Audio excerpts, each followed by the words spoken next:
Bonjour et bienvenue dans notre capsule Montessori du jeudi avec les Montessori 7. Je suis Anne-Laure Schneider, formatrice Montessori et maman de 5 enfants instruits en famille. Et tous les jeudis, pendant environ 5 minutes, je vous parle un peu plus en détail de la pédagogie Montessori pour vous aider à pouvoir la mettre en pratique à la maison. Images classifiées ou cartes de nomenclature, c'est souvent un grand débat dans le milieu montessorien et si vous avez déjà cherché des images classifiées ou des cartes de nomenclature sur Internet, on vous a peut-être déjà repris en vous disant « mais ça ne sont pas des cartes de nomenclature, ce ne sont pas des images classifiées, vous vous trompez de termes ». Alors ce qui est très amusant, c'est qu'en fait, même si les montessoriens sont souvent très intransigeants sur ces appellations, en fait, lorsque vous fouillez un peu, que vous grattez sous la surface, vous vous apercevez que suivant l'endroit où ils se sont formés, aucun d'entre eux n'a la même définition et qu'aucun d'entre eux ne s'accorde sur ce que sont les images classifiées ou ce que sont les cartes de nomenclature. Alors avant de vous éclairer un petit peu et de vous expliquer en quoi consiste ce matériel qui est incroyablement riche et qui porte des noms aussi différents, je tenais tout de même à remercier, alors je ne sais pas trop comment le prononcer, Magnès56 ou Magne56 qui a laissé cet avis sur Apple Podcast. Bravo pour ces podcasts si intéressants, je recommande. C'est simple et efficace. Merci beaucoup parce que cela aide énormément, vous n'imaginez pas à quel point, à diffuser ce podcast. Donc vraiment, un immense merci. Et si vous avez le temps, prenez juste 30 secondes, surtout si vous êtes sur Apple, ça vous prend 30 secondes de laisser une note et un avis sur Apple Podcast.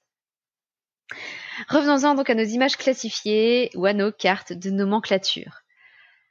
Il existe en fait tout un matériel de langage et de culture qui commence à être utilisé dès la communauté enfantine, c'est-à-dire dès le moment où l'enfant marche de façon assurée. Et c'est un domaine, un matériel que l'on approfondit jusqu'à 12 ans à peu près. Au départ, il s'agit uniquement d'images à mettre en paire. Donc, c'est un travail de mise en paire, d'association d'images pour le bambin. Ces images portent toujours sur un thème donné. Vous avez donc une série d'images sur les vêtements, par exemple, ou sur les animaux de la ferme, sur les fruits, sur les légumes, les moyens de transport, etc., etc. Petit à petit, on peut également proposer à l'enfant des leçons en 3 temps pour introduire le vocabulaire correspondant à ces images. Alors, je ne vais pas revenir ici sur la leçon en 3 temps si vous ne la connaissez pas encore. Sachez simplement qu'il s'agit de donner à l'enfant le nom associé à chaque image et de l'inviter à nous pointer du doigt l'image correspondant au nom que l'on va lui donner, puis à lui demander de donner le nom correspondant à l'image que l'on va pointer. On fait travailler dans les deux sens l'association entre le nom et l'image. C'est ce qu'on appelle une leçon en 3 temps. À ce moment-là, dans la communauté enfantine, on fait ce travail uniquement à l'oral et on essaie d'enrichir ainsi le vocabulaire de l'enfant. Donc c'est à la fois un travail de langage et un travail de culture puisque ça l'aide à découvrir le monde. Lorsque l'enfant arrive à la lecture du mot, à ce moment-là, on peut rajouter des billets de lecture, c'est-à-dire le nom correspondant à l'image écrit sur un petit billet. On a alors d'un côté une image renseignée, c'est-à-dire l'image avec le nom écrit en dessous, une image non renseignée et un billet de lecture. L'enfant, au départ, fait le travail de mise en paire, comme il a eu l'habitude de le faire sans mots à lire. Il associe les deux images, il retourne l'image renseignée de façon à ne plus pouvoir lire le mot, et puis il prend les billets de lecture les uns après les autres, et il va placer chaque billet de lecture sous l'image correspondante. Pour s'auto-corriger, il n'a plus qu'à retourner à nouveau l'image renseignée et à vérifier que le billet de lecture placé juste à côté correspond bien. Il existe un autre format pour ce même travail, c'est-à-dire que dans ce format, vous avez uniquement des images et des billets de lecture. L'enfant étale les images et associe le billet de lecture à l'image correspondante. Pour s'auto-corriger, l'enfant dispose d'un livret de correction avec à chaque fois les images renseignées les unes après les autres. C'est donc le même travail que fait l'enfant, il a simplement une procédure qui est légèrement différente, mais à peine. Puis lorsque l'enfant est capable de lire des phrases, on peut alors rajouter des définitions à trous à tout ce travail.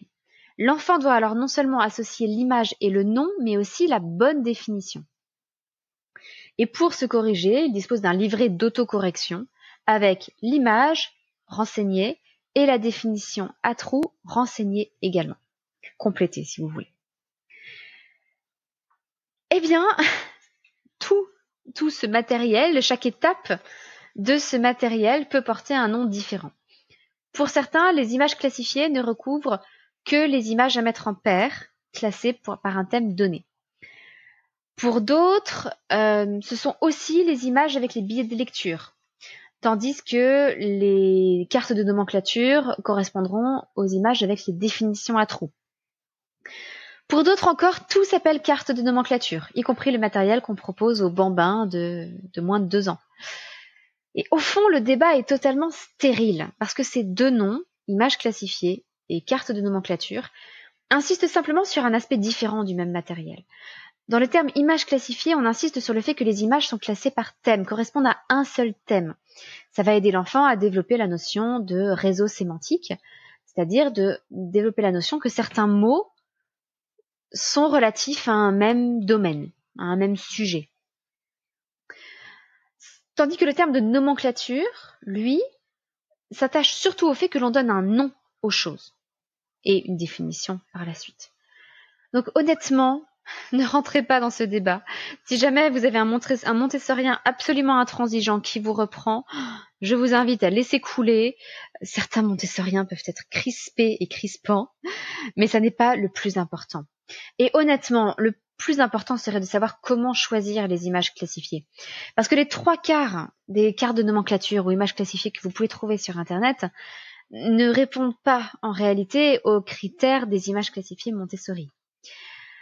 Par exemple, l'un des critères est de ne mettre qu'un seul exemplaire du mot choisi. Si vous mettez plusieurs fruits, par exemple plusieurs fraises pour le mot fraise, eh bien, ça peut être perturbant pour l'enfant parce qu'il peut s'imaginer qu'une fraise, c'est cet ensemble de 3 fraises. Il ne sait pas forcément ce qu'est une fraise. Alors évidemment, il va le voir dans la vie quotidienne, il va l'apprendre par ce biais-là.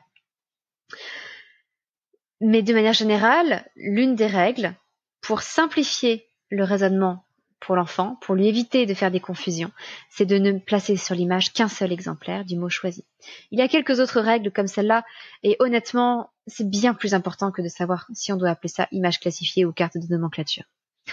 Alors justement, tout cela, je vous en parle dans la formation langage, apprendre à lire et écrire à son enfant entre 3 et 6 ans.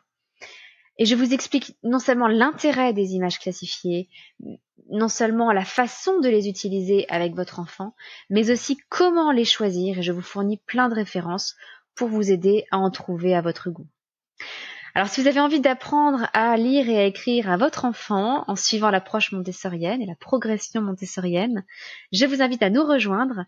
Cette formation est assez unique, vous le verrez, parce que je filme les présentations avec mon fils Stanislas, qui est en plein apprentissage de la lecture et de l'écriture, et vous suivez ses progrès, présentation après présentation.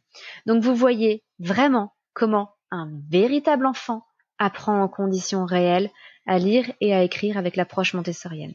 On est très loin des formations où l'on vous dit comment présenter les choses. Là, je vous montre comment les présenter en conditions réelles. C'est tout pour aujourd'hui. Je vous donne rendez-vous lundi pour notre capsule parentalité qui portera sur la cohérence dans l'éducation. Mais avant de vous quitter, je tiens aussi à vous rappeler que les inscriptions aux formations de vie pratique et de vie sensorielle seront closes vendredi 19 à minuit. Donc si vous écoutez ce podcast le jour de sa sortie, c'est demain. Surtout ne traînez pas pour vous inscrire si vous voulez nous rejoindre. Les inscriptions seront closes demain pour un nombre de mois indéterminé. Je ne peux pas vous dire quand elles vont rouvrir. Et ça tombe bien, c'est le moment idéal pour vous former tranquillement pendant l'été et être fin prête pour proposer des activités à votre enfant dès la rentrée. Je vous souhaite une excellente journée. Votre petite sourisette, Anne-Laure.